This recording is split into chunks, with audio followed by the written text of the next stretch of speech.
இந்த வீடியோவில் பாவப்பட்ட 3 ராசியில் தான் பார்க்க போகிறோம். ஸோ இவங்க பார்த்தோம் அப்படின்னா யாருக்குமே கெடுதல் நினைக்காத ராசியாக இருப்பாங்க. யாராவது அடுத்தவங்க கஷ்டப்பட்டாங்க அப்படின்னா இவங்க தான் முதல் ஆளாக போய் செய்வாங்க. பட் இவங்க செய்யக்கூடிய உதவிகள் எல்லாமே தனக்கு வச்சுக்காமல் எல்லாத்தையும் மற்றவங்களுக்கே செய்கிறனால இவங்களுக்கு கஷ்டம் வரும்போது யாருமே வந்து ஹெல்ப் பண்ணாமல் ரொம்ப வலி வேதனையில் இருப்பாங்க. இவங்களுக்கு சமுதாயம் பார்த்தோம் அப்படின்னா ஒரு வேதனை மட்டும்தான் கொடுத்துருக்கும். ஸோ அந்த 3 ராசி தான் இந்த வீடியோவில் பார்க்க போகிறோம். இதில் முதல் வரிசையில் இருக்கிறது கடகராசி. கடகராசி பார்த்தோம் அப்படின்னா ரொம்ப சாஃப்ட் அண்ட் மென்மையான ராசி.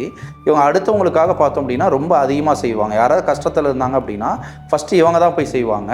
தனக்கு இல்லைனாலும் வந்துட்டு எல்லாத்தையுமே மற்றவங்களாக விட்டு கொடுத்துட்டு அவங்களுக்காக வந்து பாடுபடக்கூடிய ஒரு ராசின்னு சொல்லலாம். ஆனால் இவங்களுக்கு கஷ்டம் வரும்போது இவங்களுக்கு ஆறுதல் சொல்கிறதுக்கு பார்த்தீங்க அப்படின்னா யாருமே வந்து இருக்க மாட்டாங்க. ஸோ மோஸ்ட்லி வந்து இவங்களுக்கு மற்றவங்க கொடுக்குறதெல்லாம் வலி வேதனையாக இருக்கும். பட் இவங்க பார்த்தோம் அப்படின்னா மற்றவங்களுக்கு வந்துட்டு கஷ்டங்கிறப்ப முதல் ஆளாக அந்த சமுதாயமும் இருக்கட்டும், சொசைட்டியும் இருக்கட்டும், ஃப்ரெண்ட்ஸ் ரிலேட்டிவ் யாராக இருந்தாலும் சரி, ஸோ அவங்களுக்கு யாராவது உதவி செய்யணும்னு நினச்சானா ஃபஸ்ட்டு ஆள் இந்த கடகராசி தான் வந்துட்டு போய் செய்வாங்க. ரெண்டாவது ராசி பார்த்தீங்கன்னா கன்னிராசி. இவங்க ரொம்ப ரொம்ப நல்ல கேரக்டராக இருப்பாங்க. இவங்களுக்கு யாருக்காவது பிடிச்சிருக்கு அப்படின்னா அவங்களுக்காக உசரை கூட கொடுப்பாங்க. டே அண்ட் நைட்டு அவங்களுக்காக உழைப்பாங்க, செய்வாங்க. ஆனால் இவங்களுக்கு ரிட்டன் பார்த்தோம் அப்படின்னா ஏதோ ஒரு குறை சொல்லியோ இவங்களை வந்துட்டு டம்ப் பண்ணியோ நீ சரியில்லைன்னு சொல்லிட்டு இவங்க காயப்படுத்திகிட்டே இருப்பாங்க.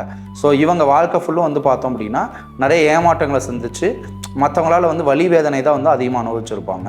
ஆனால் இவங்களுக்கு யாருக்காவது பிடிச்சிருச்சு அப்படின்னா இவங்க வந்துட்டு அவங்களுக்காக வந்துட்டு உயிரை கூட கொடுக்குற அளவுக்கு ரொம்ப அளவுக்கு அதிகமாக செய்வாங்க. மூணாவது இருக்க பார்த்தோன்னா மீனராசி. ஸோ வேர்ல்டுலேயும் ரொம்ப சாஃப்ட் ஹார்ட்டான பர்சன்ஸு. இவங்க மனசு வந்து ஒரு கண்ணாடி மாதிரி இருக்கும். ஸோ இவங்க வந்து ரொம்ப மென்மையாக இருப்பாங்க, மற்றவங்களுக்கு உதவி செய்யணும்னு நினைப்பாங்க. ஸோ அளவுக்கு அதிகமாக பார்த்தோம் அப்படின்னா இவங்க சந்திக்கிறது எல்லாமே நம்பிக்கை துரோகம் தான். இவங்க ஒரு சில பேர்த்த ரொம்ப நம்பியிருப்பாங்க. பட் ஆப்போசிட் பார்த்தோம் அப்படின்னா இவங்களுக்கு கிடைக்கிறது வந்து துரோகமாக தான் இருக்கும். ஸோ மற்ற கண்ணீரை துடைக்கணும்னு நினைக்கிற இவங்களுக்கு பார்த்தோம் அப்படின்னா மற்றவங்க கொடுக்குறது ஒரு பரிசாக கொடுக்குறது கண்ணீராக தான் கொடுப்பாங்க. அந்தளவுக்கு வந்து இவங்க மனசை வேதனைப்படுத்தி ரொம்ப வந்து ஒரு துரோகத்தில் போயிட்டு இருப்பாங்க.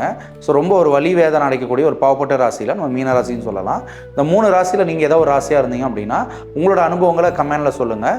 இது எந்தளவுக்கு அக்யூரசி இருக்குது அப்படிங்கிறதையும் இந்த கமெண்டில் உங்களோட ஃபீட்பேக்கை ஷேர் பண்ணுங்கள்.